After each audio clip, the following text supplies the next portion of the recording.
Well, hello everybody, and welcome to God's People Say. And my name is Robert, and today I want to talk a little bit about kind of a little bit of a story that happened to me a few years back.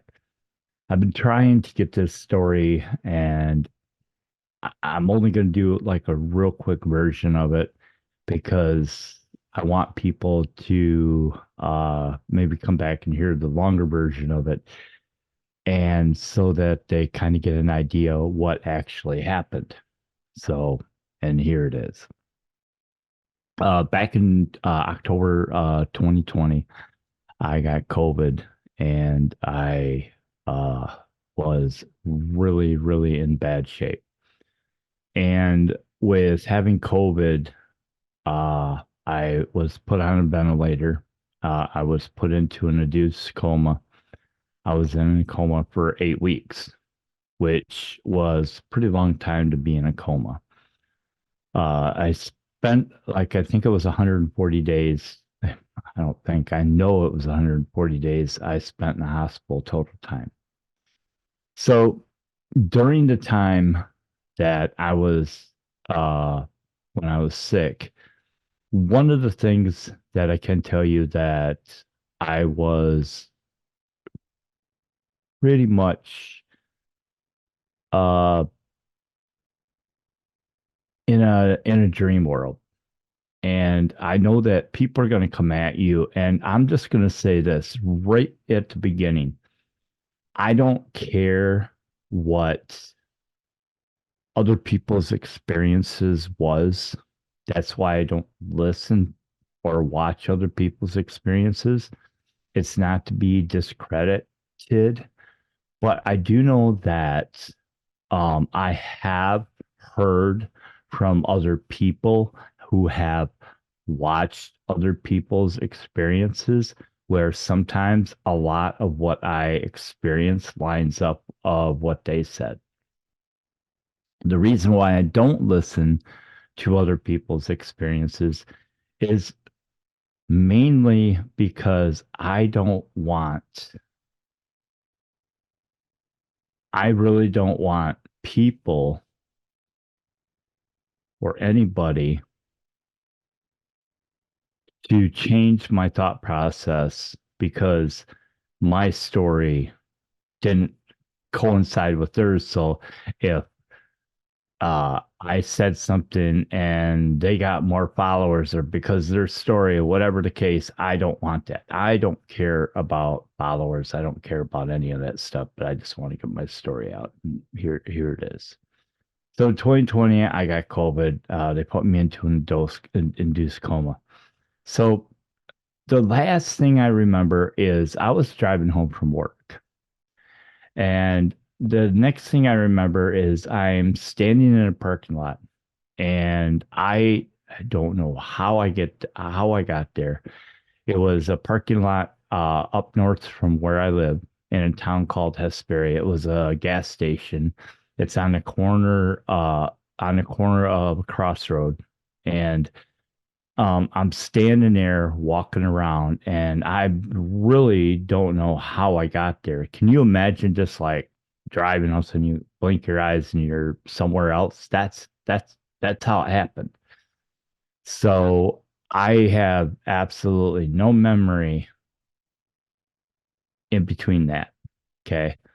Uh, I am not going to get into what happened, but I'm just going to get back into what I experienced.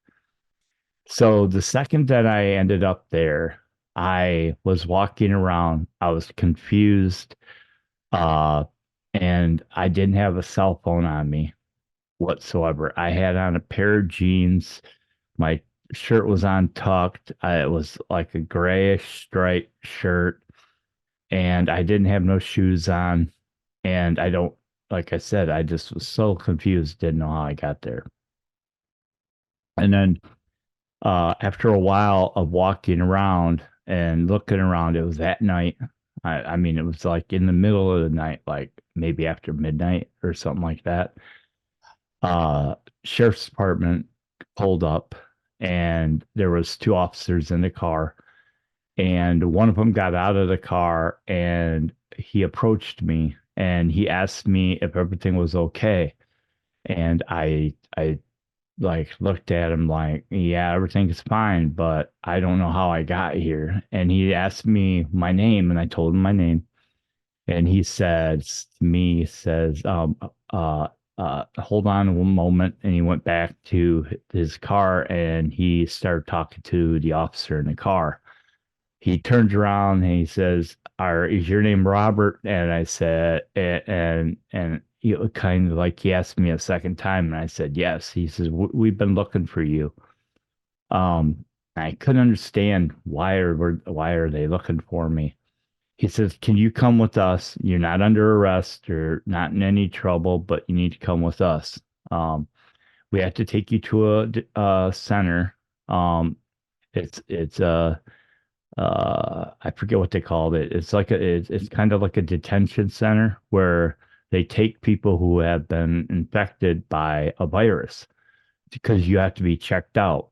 So they took me to this building, and this building, to describe it, it's like a parking lot, a fenced-in parking lot, and it has these big old lights, and it's lighting up the parking lot. And there's this kind of brick building, block building, no windows, one door going in.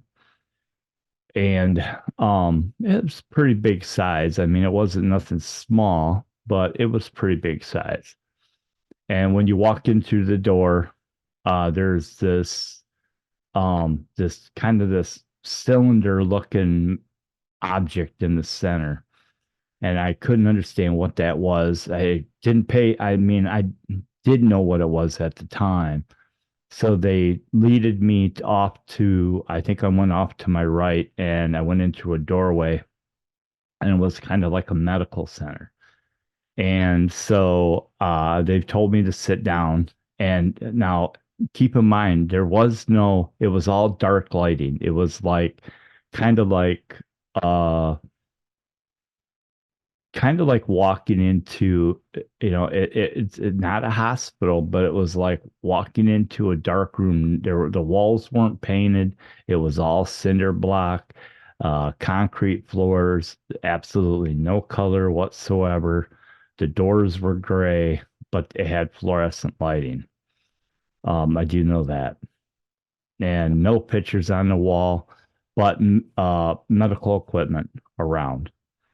So a nurse came up to me, but the nurse wasn't wearing white. The nurse was wearing kind of a black outfit and with a mask on, of course. And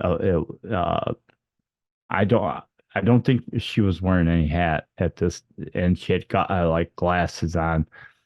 And so she took blood, and then after they took blood, they led me into this room that had a bench, and they had me sit there. And what seemed like for a long time, I sat there because I got up, I walked around a few times, I sat down, and then after a while, I heard these footsteps coming down the hallway, and that nurse or that person walked in and said, um, I just need to check your name one more time. Your name, Robert, and my last name. I said, yes.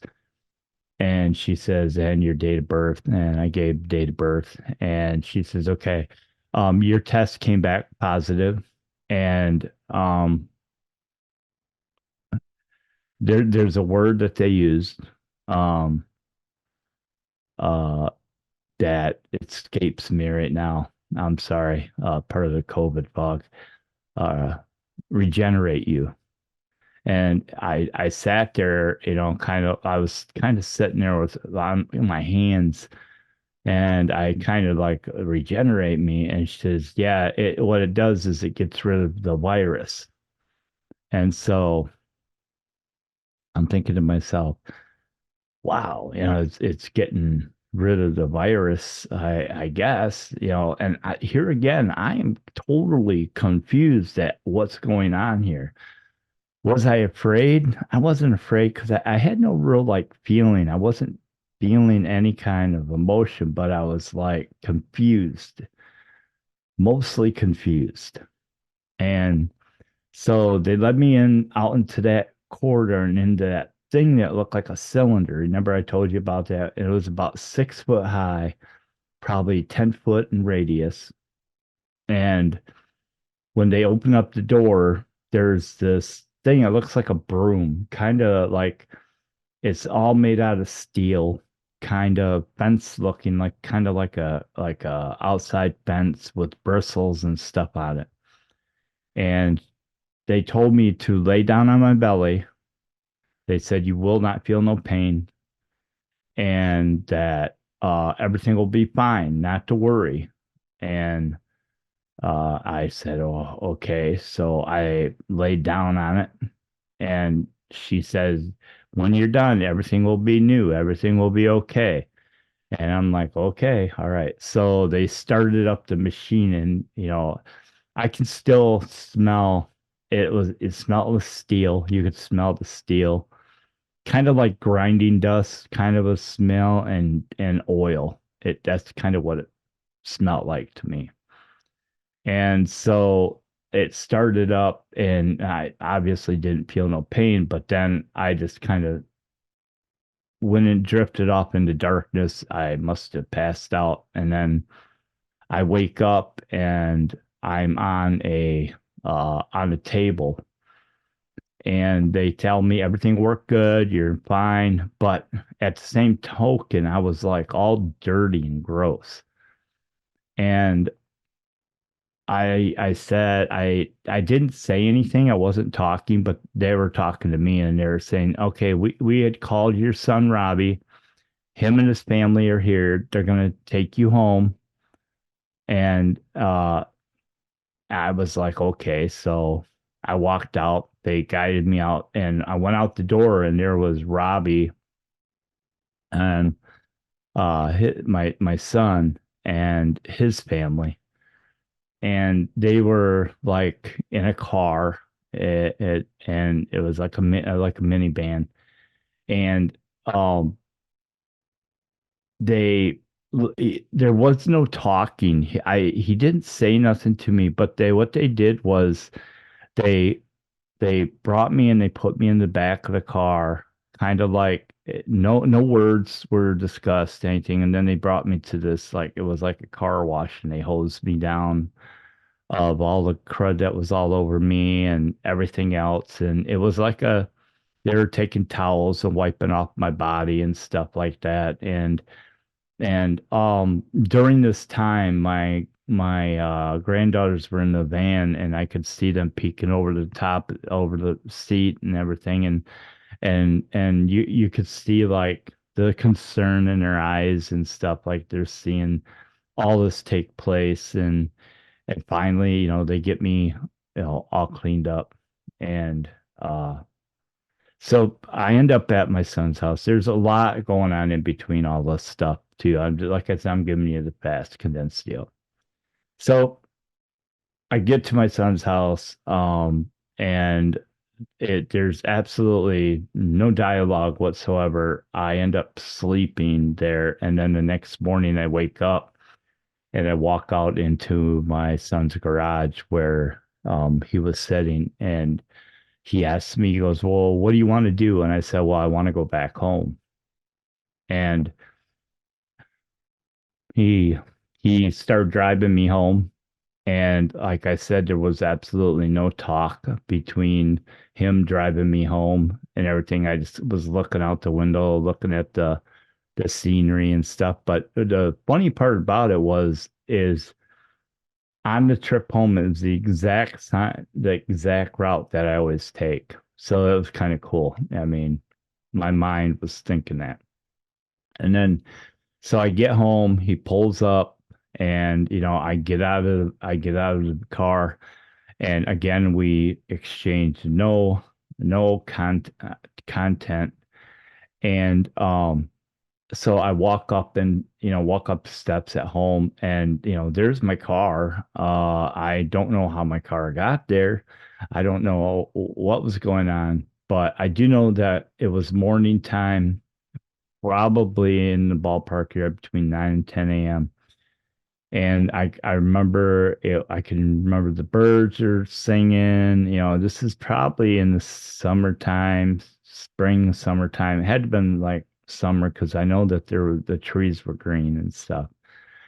And uh I remember like walking up the steps and opening up the door and the creaking of the door and all this other stuff, and my dog's running up to me and they're all excited, and I'm just like, come on, you guys got to calm down and stuff. And I'm going out in the kitchen, I'm getting them treats, and I see a note on the counter, and it's my note from my wife saying that she's at work and she'll be home later. So I'm still tired. So I go into the bedroom and I lay on the bed and I go to sleep. I then, next thing I remember is I kind of like wake up and I'm out in the kitchen and I think I'm making dinner or something to eat. And because I know that she's going to be home soon. And uh, so she finally arrives, and she's not talking to me about anything. She's not even asking me about what happened the night before. I mean, her attention was to the dogs and everything at first. And then finally she gets settled in and she turns to me and she says, "So, what happened to you last night?" And I told her and I said I was regenerated or rejuvenated. And she goes, "Why? Why would they do that?" And I told her the story and she says, "Well, um, so what now?" And I go, "I don't know. They just said I could go back home." And I looked at her and I go, "Well, the last thing I remember was driving home from work." And she goes, "Work?" And I, yeah. She goes, "You haven't worked in a couple years." And I'm like, "What?" And she says, "Yeah, you haven't worked in a couple years. You know that." And she started getting, she goes, Stop." She goes, "You're being stupid." And that's exactly what she said. And I was just like, wow, she really said that. So I started like talking and what was funny about it, excuse me, was the conversation was it's like conversation would be right now. She was actually pretty like, getting like telling me not to be stupid and all this other stuff. And I'm like, okay, I'm confused. I'm even more confused because I'm like, I was working. And she told me where I worked at, and what happened. The reason why I haven't worked is, everything's in shutdown and because of the pandemic. And I'm like, oh, that's over with. And all this other stuff. And she's like, no, she goes, "You're being stupid, you're being old," and all these other things. So I then told her, I said that I said I was starting to talk about something, and then I heard like these trucks, like kind of like garbage trucks. That's what it sounded like. And the dogs were going crazy. And so I put the dogs in the bedroom and I went to the door and I'm looking out the door and I see these black trucks pulling up and I'm like, they kind of like military looking trucks. And I'm like, whoa, wow, what are these people doing here? And I'm looking and it's like, there's like, I don't know, it had to been maybe 4 or 5 of them, maybe in the bar, and they're big trucks, and they kind of look like, um, kind of, I would say. in the ballpark area of, I don't know how to say it, kind of like almost like a UPS truck, but a much bigger, much bigger. And black, and they had big old tires on them and stuff, but it's all military looking. I mean, really mean looking. And it had these emblems on the back, and the emblems didn't look like anything out of the ordinary. It just had this one emblem on it, and it was basically, yeah, it's hard to describe it, but to better describe it, I'll describe it in a longer video. But anyway,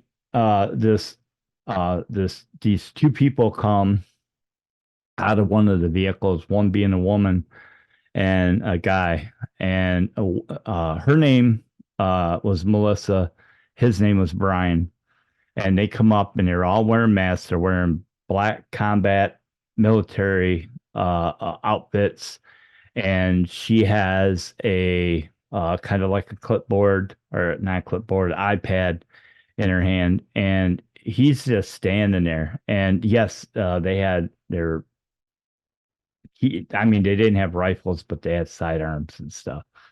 So she comes up to me and she says, "Are you Robert?"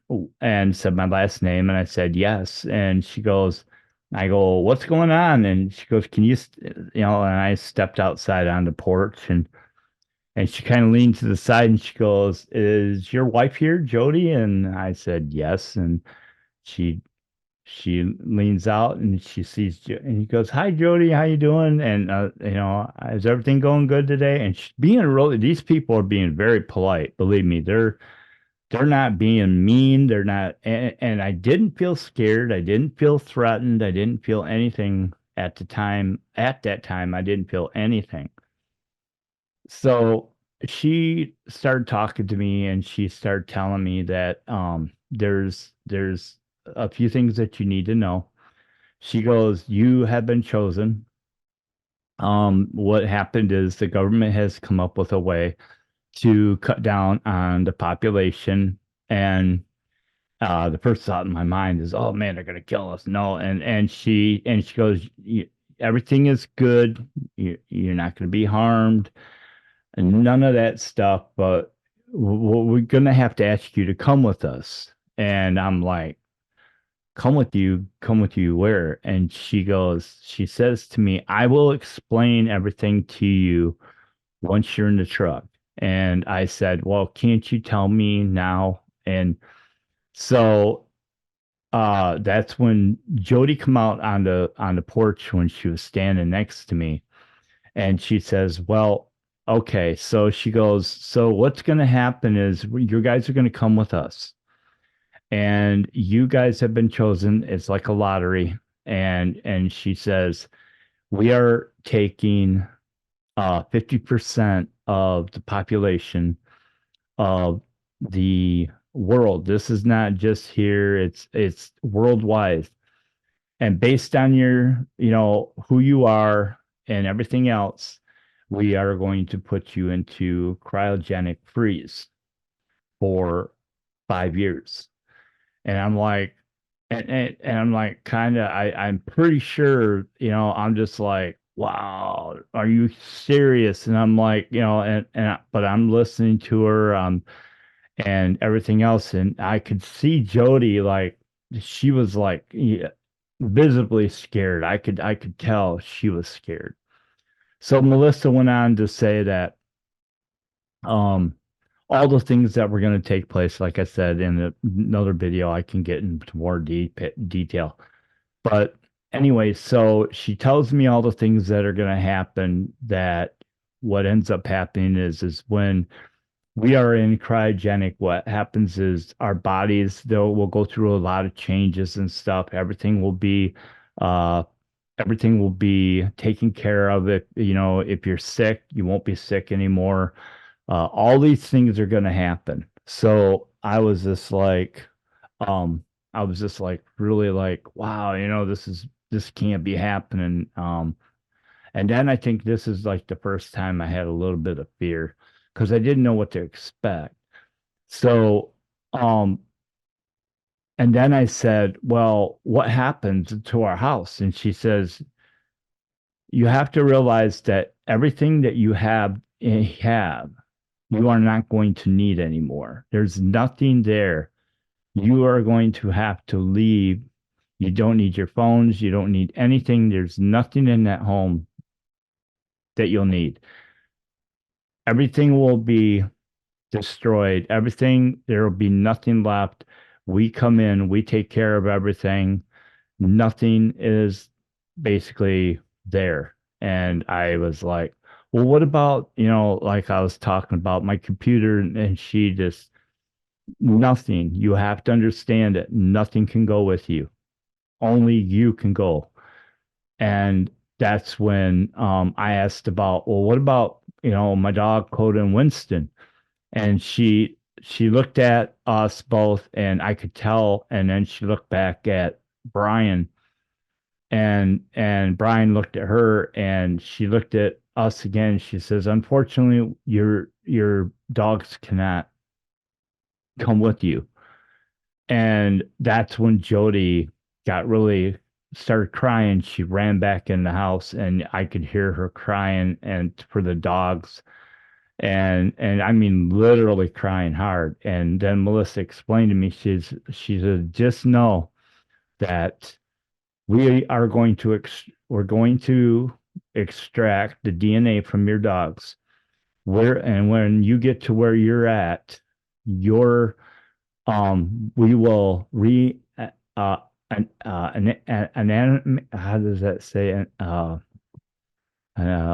anime, whatever you call it. We will bring your dogs back. And I was like completely, like, just totally, like, at that point, like, oh my God, this is really happening. I'm like, I can't believe this is going on. I'm just totally like, now you have to understand at this time, this in my mind, this is all happening.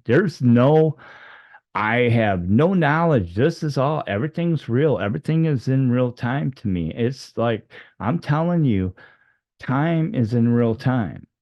It's not like any kind of, it's not like a dream where everything goes like this. And it is time, is time.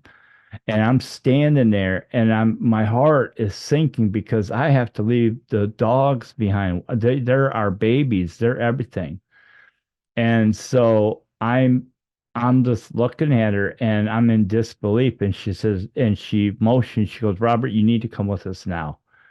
And so I walked down the steps, and Brian um uh led me to, it was actually the second van in, and there was like these steps you walk up into there, and the doors were already open, and inside was two gurneys. And in those gurneys, they had all this medical equipment and everything inside there. And um and when I was walking away, I looked back, and Melissa was actually going into the house. And I said to Brian, I said to him, I go, so you're gonna go get the DNA from the dog. How does that work? And he just says, well, the dogs will be with you later on, after you come out, when we bring you out and everything. And I was just like, "Oh, this can't be happening. Oh, my dogs. I mean, everything was happening like, like this is real. This is really happening. And so, I had to take off all my clothes, and they gave me these clothes to put on. I'm talking, you take off all your clothes all the way down. They give you different kind of underwear. They gave me this outfit that you wear. It wasn't nothing like out of a sci-fi. It was like kind of like sweats, and socks, and like kind of like a t-shirt, kind of like a t-shirt, but had like kind of what I'm wearing now, but different color. Anyway, so and he says, he about he started an IV on me, and he goes, everything's gonna be good. He says, they're taking blood because there was other couple technicians in there, and then I said, well, where is Jody gonna be here with me? And he says, yes, she'll be coming shortly. And so he goes, I need you to lay down. I need you to relax. Everything is going to be fine. And I said to him, I says, what's going on? And the one thing I'll hear throughout this entire journey is this is the way things are now. He said that this is the way things are done now. And I'm like, oh. So the next thing I know, I they're bringing in Jody. I can see her through the corridor, like from the van, and I could see her eyes were puffy from crying, and she's undressing, and I could see her look at me, and it was a gaze of complete like hate. She just completely like hated me. And so when she got into where I was at, they were explaining some things. They were saying, okay, so when you get up, you get to choose any job that you want. It doesn't matter what you want, you get to choose. And so they were talking to Jody, which I couldn't hear, and they were asking me, and I said, well, I don't know what to do. I can't make that choice after I wake up. And so uh I they said, yeah, sure. You'll have a certain amount of time to make your choice. And so the next thing you know, I could feel the trucks rumbling. That means we're en route to wherever we are going. And I can remember like it was quite a long drive. I remember it being really long. And I remember they had us all like wrapped up in blankets and stuff, and we had hooked up wires to us, and I kept looking over at Jody, and she wouldn't look at me. And um I just know that when that time when I looked at her, it would be the last time that I would actually see her until much later on. And it was like quite a long time. And then I remember like there was a stop, and uh the guy told me, he goes, okay, we're going to be taking this thing that we were in was like a container. And so this container contained us. This box that we were in, they literally would attach it to this helicopter, and the helicopter then would fly us to this location, and it would be kind of like a colony kind of a deal. And it would fly us out there, and then it would land. And once it landed, then that's when they would put us into the freeze. So just to give you an idea, they called it the big freeze. And so we weren't the only ones. I'm talking there are millions and millions of people this was happening to at the same time. So I keep looking at something here. I'm sorry. But anyway, so when when I could literally feel it lifting off. I could hear the rotors. I could hear it was loud, and everything was just everything was just unreal in real time. I could smell, there's certain smells I could smell. It's like almost smell the fuel of the helicopter. And I remember like falling asleep, and then I remember waking up, and we were still in the air and stuff, and he was asking me how I was feeling. I told him I'd like to set up, and he like let me set up. I sat up and I was just like, and but I again I there was like a curtain between, and they were working on Jody. I saw people working on her, and I mean, there was like three people who were monitoring me and stuff, and they're getting you ready. And then all of a sudden, he's like, "Okay, I need you to lay back down. We're getting ready to land. You're almost to your destination. This is, about the time it's going to happen." And at this point, I'm like, okay, and like I said, these people are being really nice. I mean, to describe them is like they were kind of like kind of out of the ordinary nice. I mean, something that you wouldn't be used to nice. And so they did this, and then um we I know that we landed because it was kind of like a hard boom landing. And we were there for a while, and all of a sudden I heard the motors shut down. Um, and I heard people talking, and then all of a sudden the people who were inside were talking to each other. It was like this big old thing going on, this big old thing going on between everybody. And uh and I said to myself, I go, I like, oh, this is good. This is going to be scary. This is going to be real scary. And so I'm just like, in my mind, I'm going, oh, this is going to get, this, now it's going to get scary. I don't know what to expect. Am I going to feel any pain? Am I going to do this?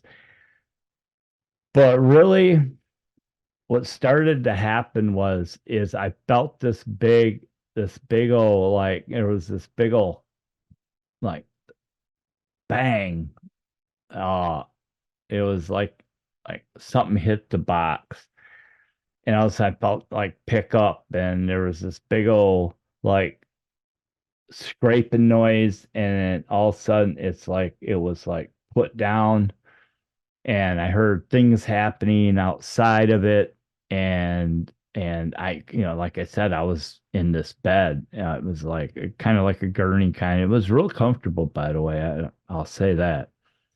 So the next thing I know, the guy's coming in, and he goes, "Okay." He says, "Listen, we're going to give you some stuff. It's going to make you go to sleep. Now, when you wake up, it's going to be a new world. Everything's going to be different. Everything's going to change. It's all going to be new." And I couldn't understand. I was like, wow, in 5 years, they're going to make everything new. I don't get it. So, uh, slowly but surely, I remember I felt so comfortable. I felt warm. I felt what fuzzy kind of, and I closed my eyes and I drifted off. And next thing I know, I'm opening up my eyes, and there's all these people around me. Now they're wearing almost the same clothes, but they're different people, and they're talking to me. They're very nice, and but the difference was me. I felt different. I felt like, whoa, something's different. I feel like something's going on. And I felt this, like, I was like, I was still coming out of this cryogenic whatever. And and they're saying everything's fine, you're gonna be okay. It takes a little bit of time to get things going. And they're questioning me, they're talking to me, and like I said, there's a lot of dialogue that goes on during this. But anyway, so finally I am able to walk, and I get up, and I'm still in this container kind of a deal, because it kind of becomes like almost like a little home for a little bit. And at one point I say, "Well, where's my wife? Where's Jody?" And then one of the interns, who was I it was some woman, and she goes, Oh, well, she left. She went on to her assignment where she wanted to go. She had chosen her job, and she's gone. And you'll get to see her soon. And I'm thinking, wow. I go, well, you woke her up first, and they go that. Well, that's the way they do it. They'll wake them up one at a time. It's better that way. It's easier. There's no, because there's a lot of confusion and all these other things. I said, oh, whatever, it's okay. And so I'm just like, wow, all right. So at this point, I get dressed and, um, uh, and then the funny part about it is they're telling me where I'm living is called Nature's Valley, and I go Nature's Valley. That sounds like some kind of a food deal, and they're like really like it's beautiful, you're gonna love it and everything else. And so and they're telling me, so I remember I stepped outside the container and I stepped out, and that's the first time I got to see where they dropped it off at, and it was in this huge open field, and it had all this machinery around it, but it was kind of almost like buried into the ground a little bit.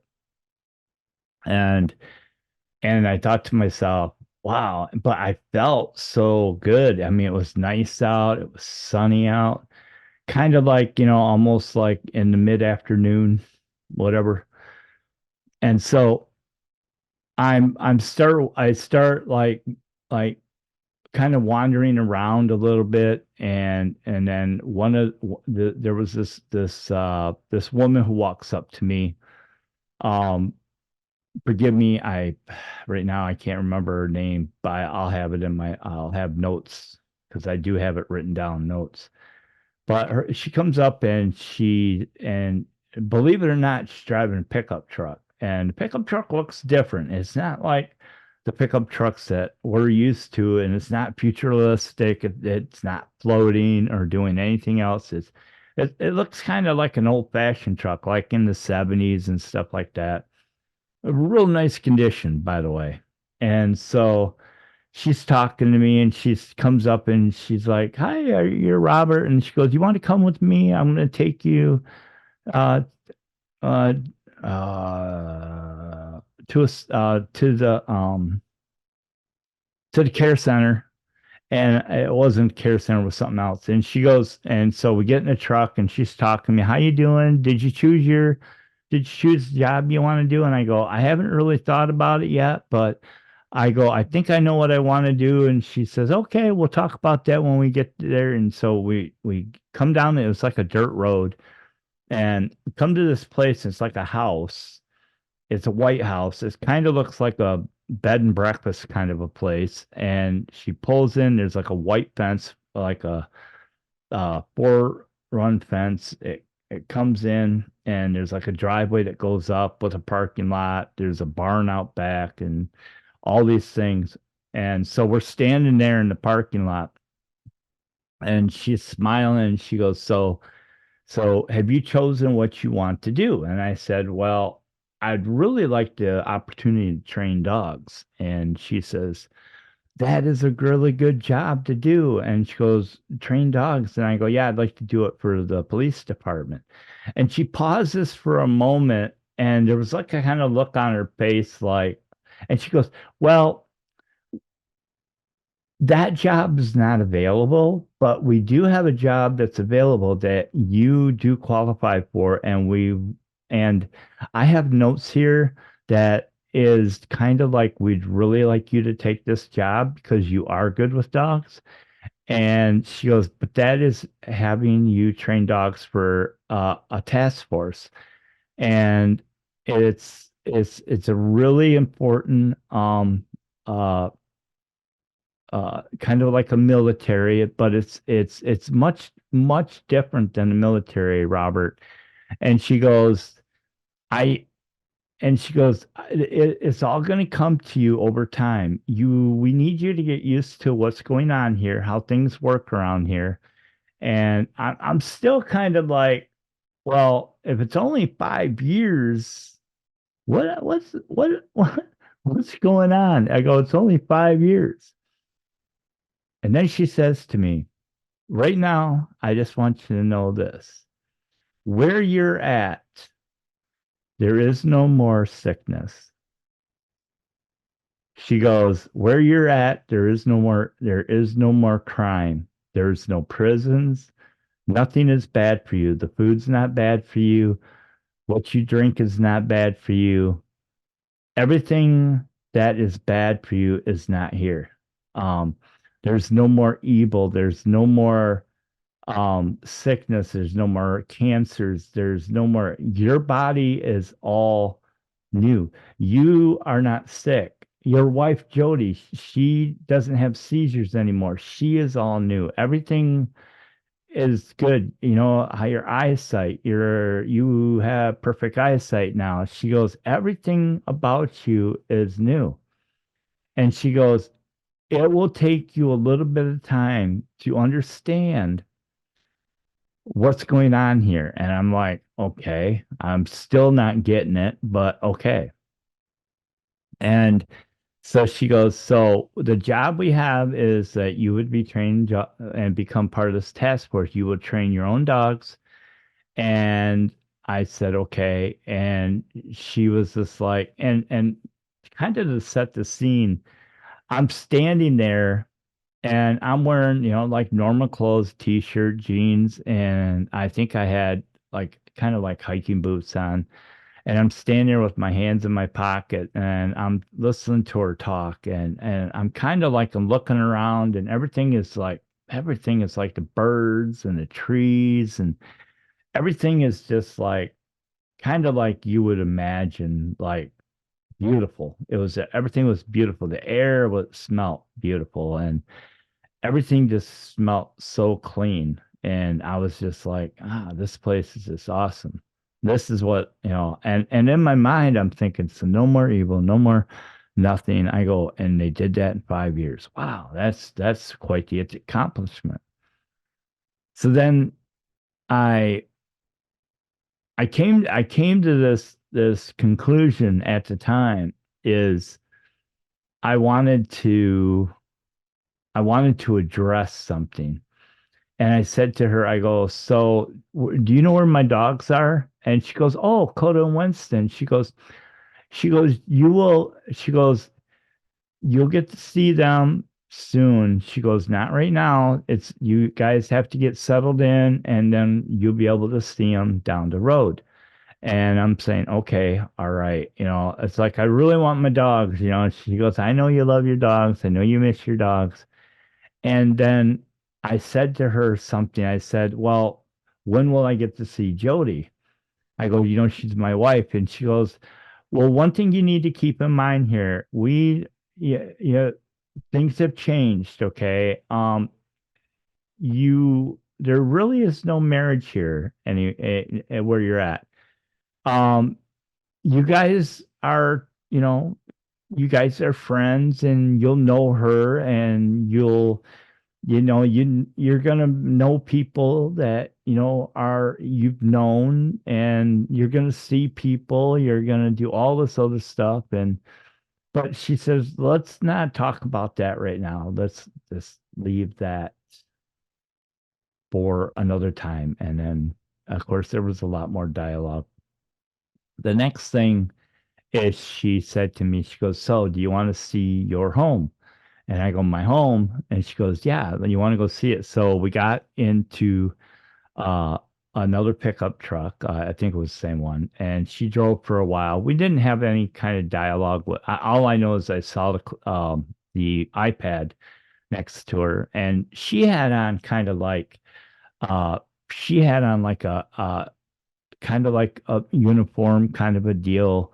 Um, with the tacky pants. They were kind of like a grayish, and she had on a kind of like grayish shirt, and she was kind of like brunette, really pretty eyes and stuff like that. Hair tied back with a hat, but no firearms, no nothing like that. And but she was talking to me and asking me, questions about how I feel about doing this job. And I said, oh, it'd be pretty cool to be able to be part of something like that. I go, but at the, at the moment I said that, I thought, well, God, I'm kind of old to be doing stuff like that. But then I started like looking at my body, and I'm like, God, I look a lot better shape, you know.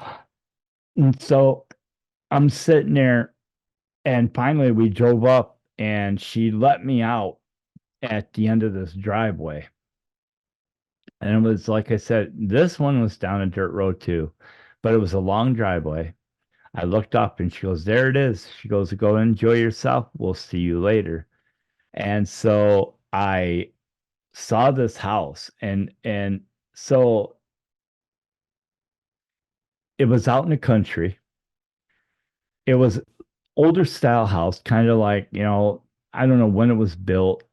And to my, like, if I had to describe it, it was built maybe in the 50s or something like that, but in prime condition, excellent condition. Had a driveway going up to it, had a wraparound porch, really nice. Um, and yeah, I walked up the front step and the door was open. I mean, I opened up the screen door. I walked in. It was clean, new furniture. I mean, everything was clean, perfect. And I'm just kind of looking around and I'm just like, wow, this place is just awesome. And then off to my left, there was a staircase that went up to the second floor. Yeah, it was two-story. So I walked up, and even though the stairs creaked, I mean, that's how perfect it was for it. And so I walked up, and I walked up, got to the top, um and right to my another to my left was this bathroom, and it was a pretty big bathroom. And I went through the bathroom, there was a door, and then that walked into a nice bedroom. The bed was made, and the dressers, and I kind of peeked in one of the dressers that had, clothes in it, and I thought, well, it must be my clothes.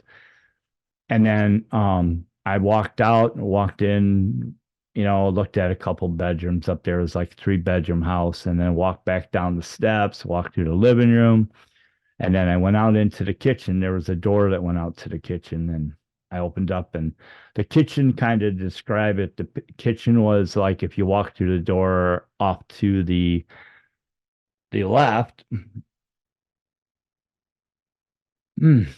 was a countertop, and it had the sink, or right to my left was the refrigerator, and then right down was the sink, and Um, and then after the sink was this kind of this machine that uh I'll explain that later. But anyway, I walked over to the refrigerator and I opened up the refrigerator, and everything in that refrigerator, I it's so hard for me to explain. Everything in it was pure. Everything in that was vegetables and fruits, uh, and it was perfect. I'm talking everything was perfect in there. I mean, everything.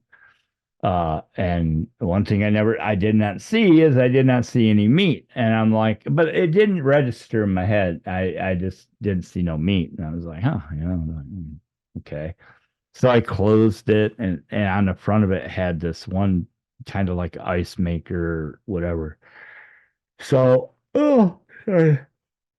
So, um, I walk around and I go to that thing, and there's this glass, and I push the glass and it gives me water. And I remember the water and I feel it in my hand. It was like all nice and cold. And so I took a drink of the water, and right now I can still taste the water. It was like the purest water you've ever tasted in your life. It was like tasted so good. And I never tasted water like that before. So I put the glass down on the table, and then I step out the back door onto the porch, and I look And off to my left again, there is a pickup truck, which obviously is probably my truck. And there's a tractor and a barn. And then right behind that, there's this field um, where a garden is. I could plant a garden. I mean, it kind of looks like a garden, but it's like prepared for a garden. And I was like thinking, this is perfect. This is paradise. This is where I want to be. So I did that. And so I was just like, I was totally amazed at that point.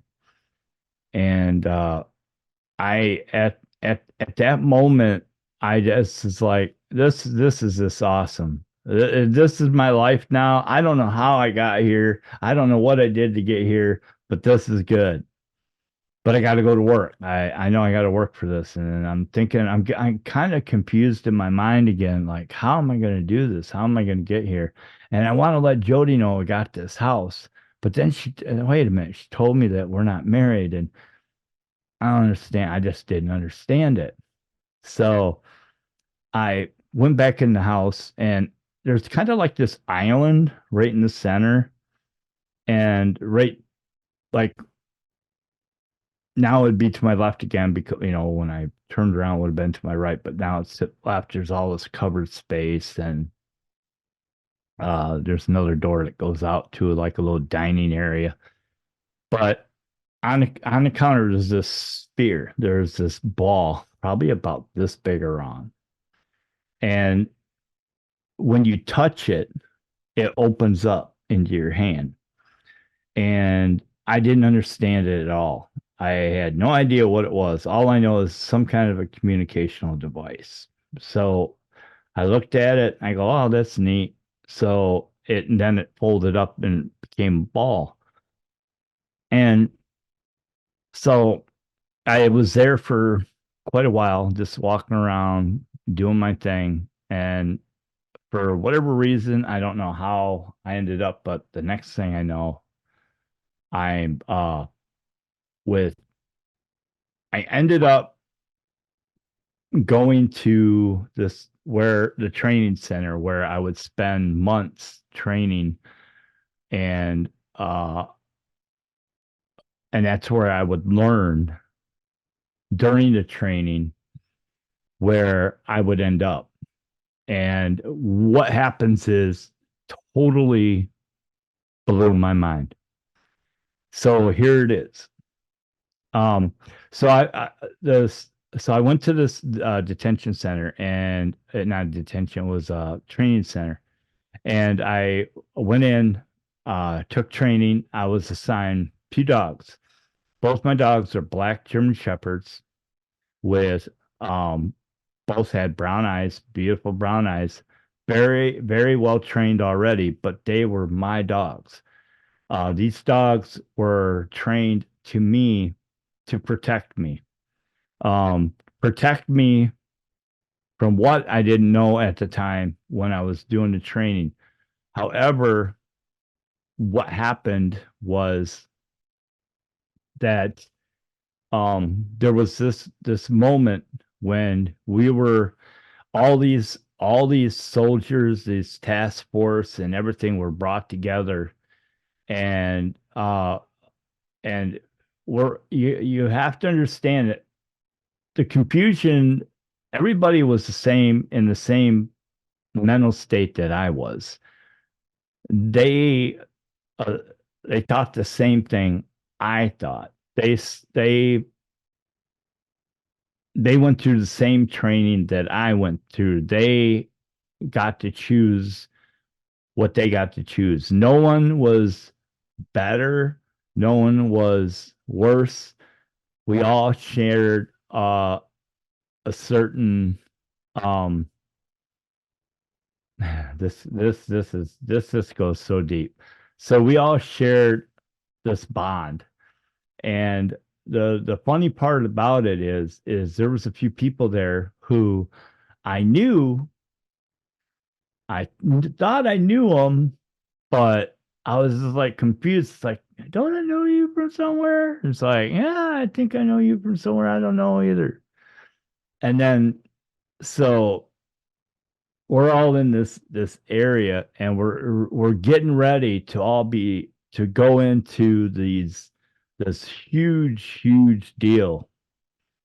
And during the training, we were taught that there's going to be people that are to psychologically train us. There was going to be people who would come across that were either they were compliant or non-compliant, and the compliant ones were good. The non-compliant ones are the ones that had to go away. And so what ended up being is the moment of reckoning, the moment that I realized where I was, the moment that it hit me. Now, you have to understand now, at this moment, I had gone through a lot. There's so much more you're not hearing. I mean, there's parts of this where I mean, I've seen things. The world is much bigger place. I mean, uh, everywhere you go, there's people and all this other stuff. People are happy. People are just. It's just unbelievable how beautiful. And I, in mind, before this knowledge, all in my mind, I was thinking, in 5 years they did this. Oh my gosh! I go, this is just incredible. But what got me is there was this moment where I was sitting there and I couldn't figure out. They told us there was no more prisons, there's no more crime, there's no more of this, there's no more of that. And I'm thinking to myself, where are we going to this war we're supposed to fight? Where are we going? And then all of a sudden, like I'm just thinking this, and I'm going, this doesn't make sense. Now, keep in mind, this is like I have a much further video that I'll do. It's gonna have to be long, but in that moment, uh, in that moment of time when I'm sitting there and the I'm with this guy. His name is Keith, and we're sitting there. We had became friends, and but he didn't like my dogs. I'll tell you that.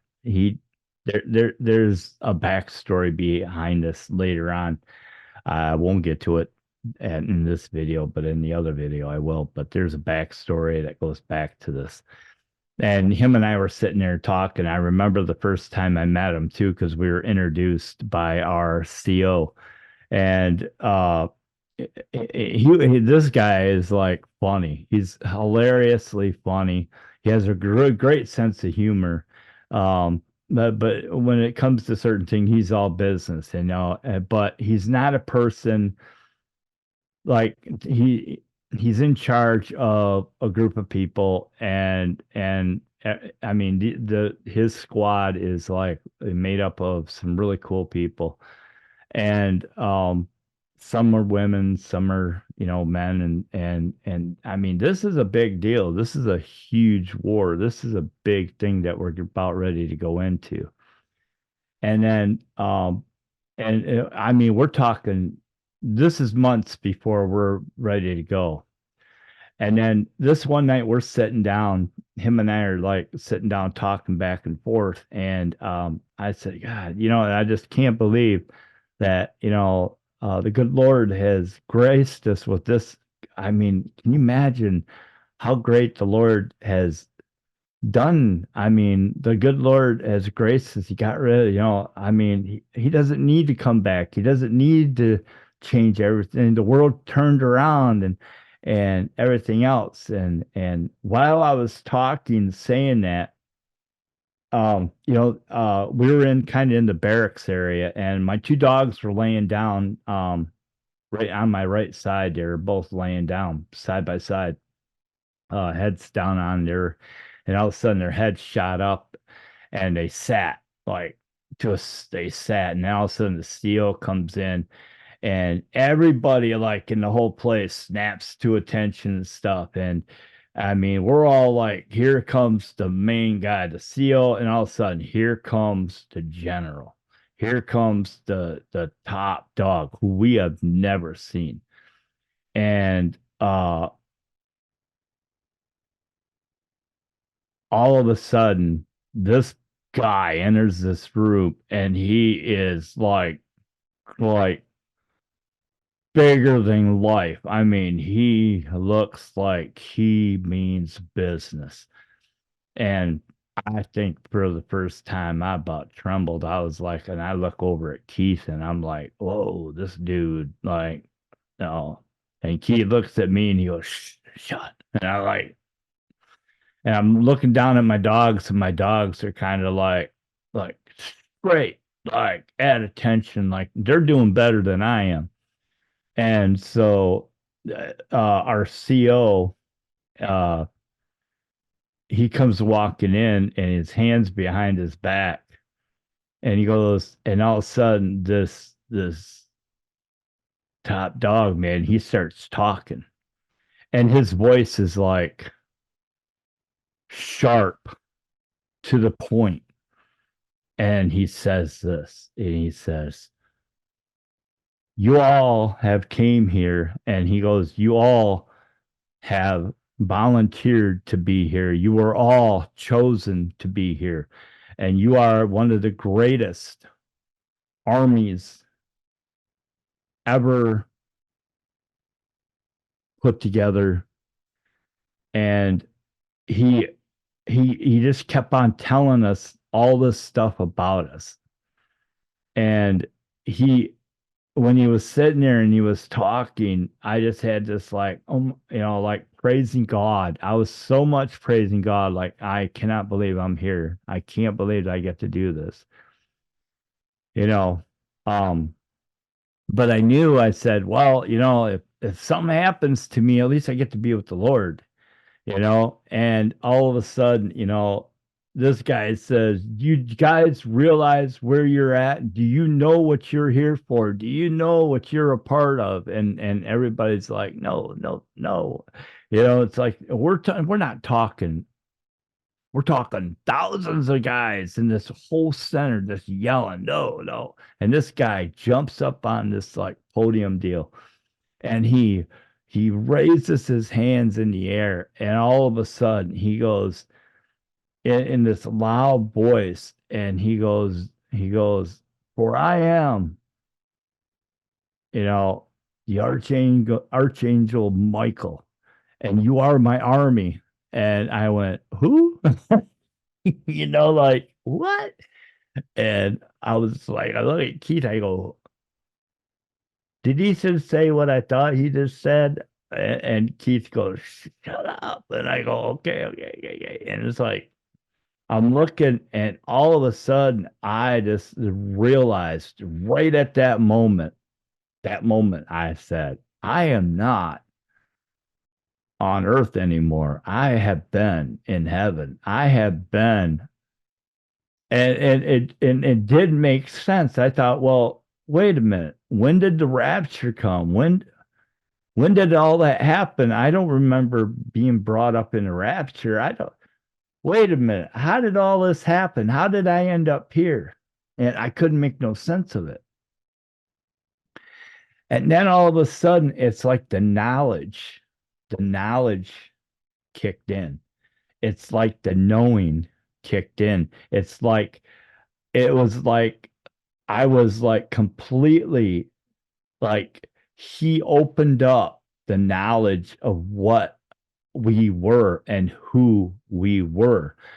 We were the army of God. We were the army of God to go and do something for God.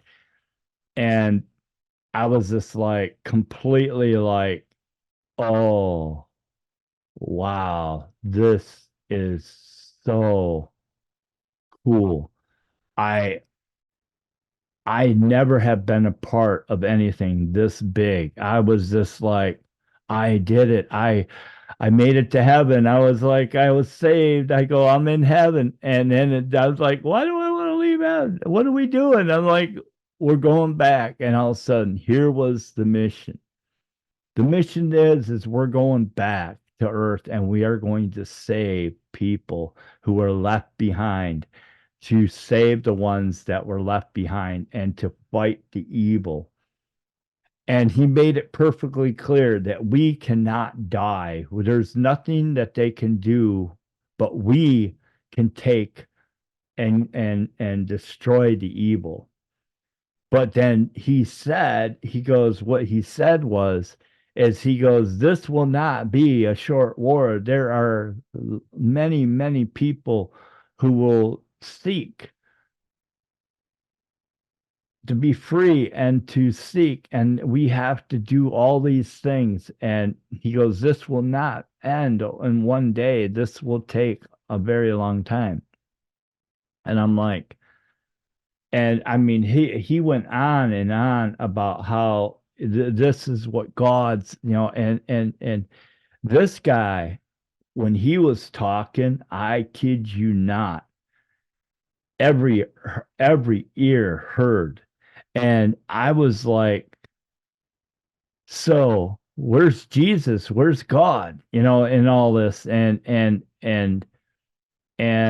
I was just like, I'm like, and this, oh, I can't describe it, but it was this, the Holy Spirit was just ripping through my veins and ripping through. And I looked at Keith and I said, can you believe this? And Keith says to me, goes, this is bigger than anything I could ever imagine. And I go, yeah. And I go, and we're a part of it, and my dogs have not budged one bit. I look down at my dogs and they're still at attention. They're like, they're being good boys. And I'm like, and by the way, just to let you know, I named my dogs Winston and Coda, just so you know. So anyway, so I figured it out that I had been in heaven. And so what ends up happening is there's this porthole that we need to go through to get back down to it's kind of like a snap of the finger. We stand there and all of a sudden, boom, we're there. And we ended up at an army base in Tennessee, 101st Airborne. That was one of our transitional places where we went to, where we would go out and we would disperse and we go. And but there was other bases too throughout the world. I mean, we had to go all over the world. We weren't just put.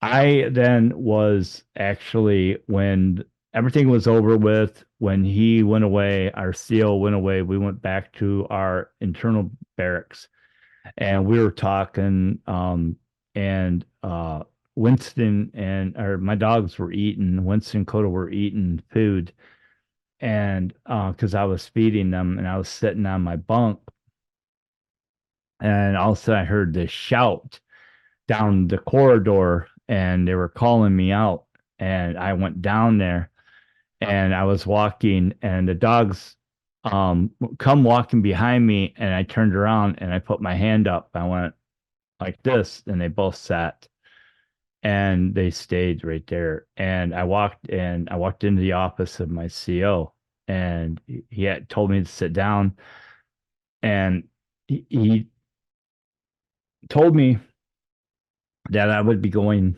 on the first wave, but on the first wave, during the first wave, that I would end up uh uh I would end up doing something different, and I was chosen for this one mission, and this one mission was to kind of like go on an undercover kind of a deal and do a transformation. And the reason for it was to expose a lot of different things that were going on. And what it was is there were certain people that I would go to, and I would it was more of a uh kind of a what do you call that? Personal and a guidance of people who are just like hanging on to these worldly things. And so, just to give you a quick idea, so the world that we go to is in total chaos. There had been nuclear bombs, but there are areas of the world that are still moving along. People are working, people are doing certain things, but there is no children whatsoever. Um, and I mean, there is a lot of evil. There is a lot of crime. There is a lot of things going on. I'm telling you, it was dark. And so I was entrusted. I'll end up kind of going undercover. I'll end up entrusted with a device that is in my choosing that I would basically send people and they would get to um sometimes against their will. It would have to be a choice made by me that they would get to go to heaven. And um and there was people who I would meet along the way who had really good hearts, but who were succumbed to the evil. And you could see these evil, you could see it. It was horrible, man. But anyway, so that's a little bit of taste of my uh I guess my journey that I took when I was in a coma. And believe me, there is so much more to this story, a lot more. And it's hard to believe that I could remember. There's a lot of detail to it, a lot, and a lot more dialogue, and how it happened, where I ended up, and the time between I started to the time it ended. And I can say for sure, and being a Christian, I know that a lot of people will disagree, and I doubt if anybody's going to even comment on this, but I can say this. In my heart, I do feel that possibly God gave me an opportunity because when I was in a coma, I come almost so close to death that they gave me a 3% chance of survival. One, I was on a ventilator, which nobody survived a ventilator. Being on a ventilator that long, my kidneys were shutting down, my organs were shutting down, and miraculously overnight, everything came back. I believe that God showed me what heaven's going to be like, and He gave me a glimpse of what the tribulation's going to be like. I believe that He gave me a look on both sides so that I could come back and tell my story in hopes that maybe a few people would be saved. I can say this that you do not want to be left behind. You do not want to live. There is no, it's not going to be fun. There's going to be so much darkness, so much sinful stuff, so many horrible things going on. You have no idea of the horrible things that are going to go on. It's going to be horrible. So, with me walking in the light and walking with a Christian light, me who I am right now, I'm pretty much confident that I can say with confidence that I have absolutely seen the other side of what we're being promised by God.